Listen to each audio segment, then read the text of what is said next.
네, 경기도 양주 출신의 정성호 의원입니다. 질의하기도 저도 참담하고 부끄럽기도 합니다. 지역은 다닐 수가 없어요. 국민들을 만날 수가 없습니다.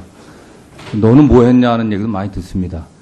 이 최순실과 그의 조력자들이 그 국정농단의 진짜 공동정범이라고 한다면은 이걸 내용도 잘 모르고 비호했던 정치권은 뭐라고 할까요? 미필적 고의한 방조범.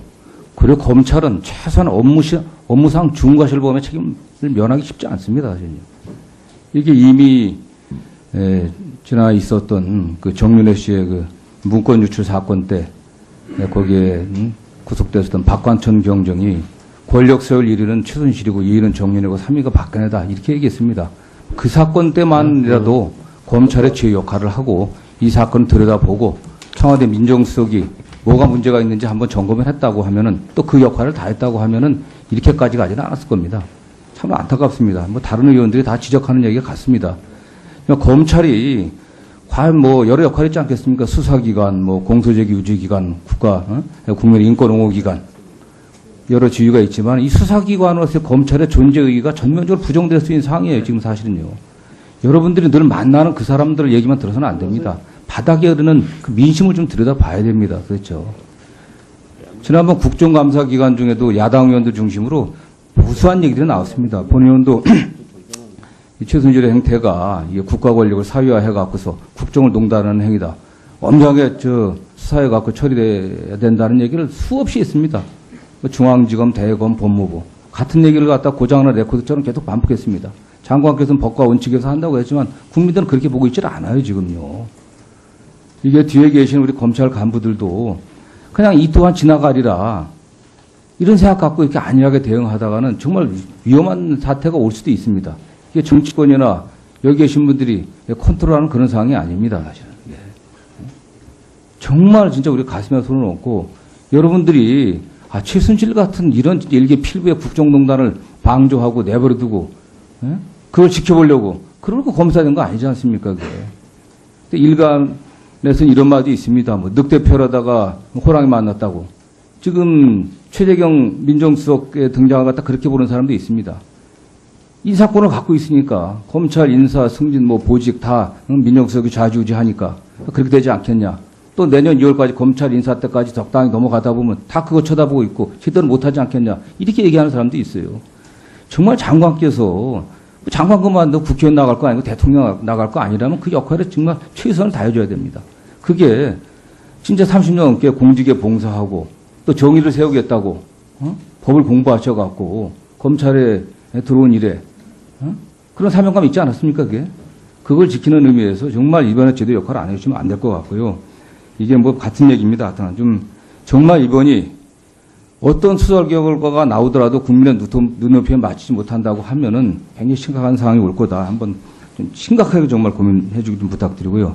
하나만 좀 물어보겠습니다. 지금 독일 프랑크푸르트 지역 신문에 의하면은 독일 검찰은 한국의 검찰로부터 형사 공조 요청은 아직 없었다. 이렇게 확인해 주었고 만약 공조 요청이 들어오면 우리는 당연히 협력할 용의를 가지고 있다. 이렇게 얘기가 있습니다. 근데 지금 우리 법무부에 확인해 보니까 사법공조 관행상 사법공조 요청 여부도 확인해 줄 수 없다. 이런 또 아니한 답변을 하고 있습니다. 지금 이 최순실 정리와 관련해갖고 독일에 사법공조 요청했습니까? 사법공조 자체가 국가 간의 어떤 조약과 그동안의 관례에 따라서 그 내용을 공표하지 않는 게 아니 근데 독일 검찰은 이미 언론에 요청 온 바가 없다.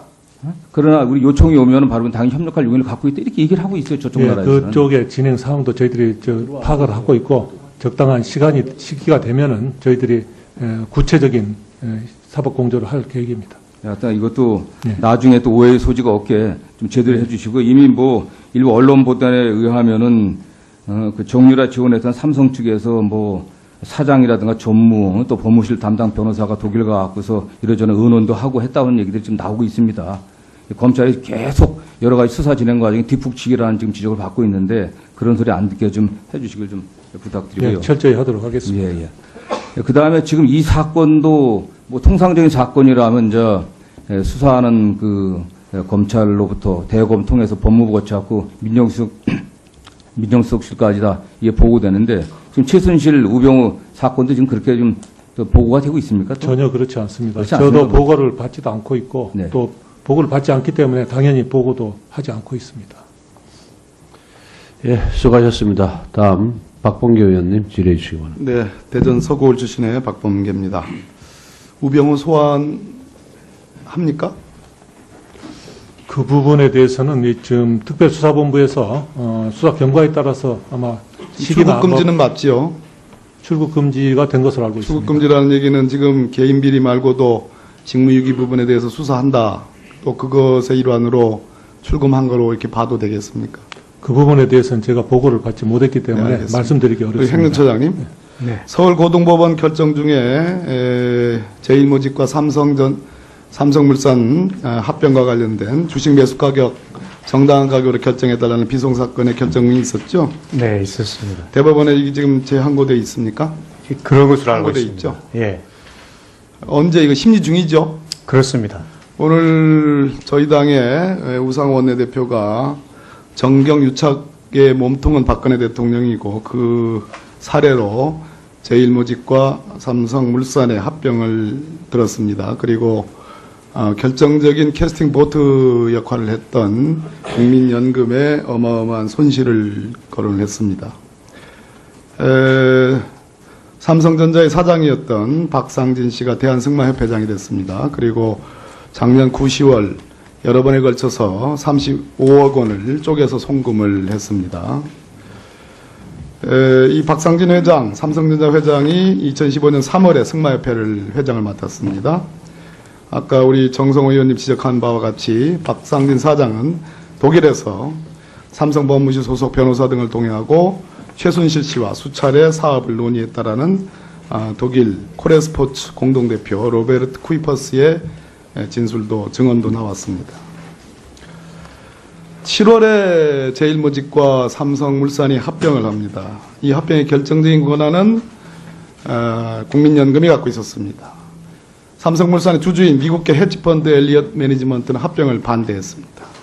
뿐더러 이 국민연금의 여러 가지 분석 보고서들을 보면 국민연금 자신도 찬성과 반대론을 근거를 들고 있으나 사실은 반대했다라는 고 읽혀질 만한 여러 대목들이 나옵니다. 그 중에 하나가 한국기업지배구조원 반대했습니다. 이것은 합병 시너지가 있지 않고 경영권 승계의 성격이 있다고 구체적으로 적시했습니다.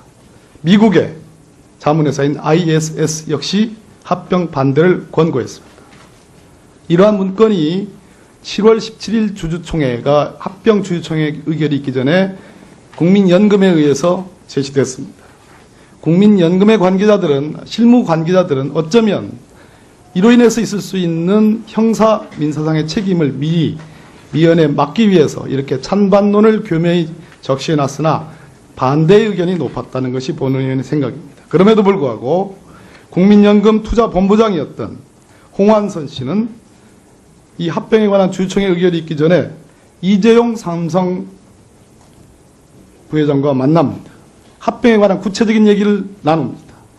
이재용 삼성 부회장이 과연 일개 국민연금의 이사장도 아닌 투자본부장을 만나서 합병에 관한 구체적인 얘기를 했다는 것만으로 저는 이 사안의 본질이 다 드러난 것이다 이렇게 보여집니다. 홍한선 본부장은 최경환 전 경제부총리의 대구고 동기동창입니다. 그렇게 해서 합병이 성사가 됐습니다. 당연히 그로 인해서 삼성그룹의 지배력은 이재용 부회장을 중심으로 강화됐습니다. 경영권 승계가 사실상 완성된 것으로 보여집니다. 그리고 지배구조 역시 단순화됐기 때문에 쉽게 삼성그룹을 지배하기도 쉬워졌습니다. 서울고등법원 이 비송사건의 정당한 매수가격 결정, 즉 삼성물산의 주가는 낮추고 제일모직의 주가는 높이는, 제일모직의 사실상의 가장 강력한 큰 주주였던 이재용 삼성 부회장에게 엄청난 혜택을 준 이 서울고등법원 결정의 취지만 따르더라도 정당한 주가로 계산하면 삼성이 무려 3,718억 원의 이익을 봤다라고 이 결정문에 적시되어 있습니다. 우리 당의 재윤경 의원의 분석에 의하면 무려 1조 3,631억 원의 삼성이 이익을 봤다라고 주장합니다. 여기서 끝나지 않습니다. 삼성은 국민연금의 혜택에 의해서 후임 투자본부장에 의해서 주가 관리까지 받습니다. 그것이 투자 유형별로 벤치마크 BM 복제율 강화 지시입니다. 위탁운용사 올 6월입니다. 이 후임 본부장은 구속되어 있는 안종범 경제수석의 고등학교 개학 공문입니다. 삼성 아시다시피 갤럭시 1분 더 7 드렸으니까 마무리하십시오. 예. 갤럭시 7 배터리 사고가 터졌습니다. 주가가 폭락할 위험성이 있었습니다. 그러나 국민연금에 의해서 삼성의 주가는 관리되어졌습니다. 그리고 주가는 뛰었습니다. 저는 팩트만 오늘 열거를 했습니다. 법무부 장관님. 과거 전두환 노태우 대통령에 대해서 대통령의 권한 때문에 포괄적 뇌물을 우리 법원이 인정했습니다. 검찰은 기소했습니다. 대가성을 요하지 않는다고 했습니다. 박근혜 대통령입니다. 몸통은. 이 사안이 과연 직권남용, 법정형 3년 이하의 직권남용으로 처벌할 사안이라고 보여지지 않습니다. 지금 한참 이 사안은 수사- 예. 포괄적 뇌물 사건입니다. 정경유착의 대표적인 케이스입니다. 거기에 삼성이 있습니다. 오늘 삼성전자 압수수색하셨죠? 예, 그런 걸로 알고 있습니다. 그건 잘했다고 생각합니다. 본 의원이 지적한 이 부분에 대해서까지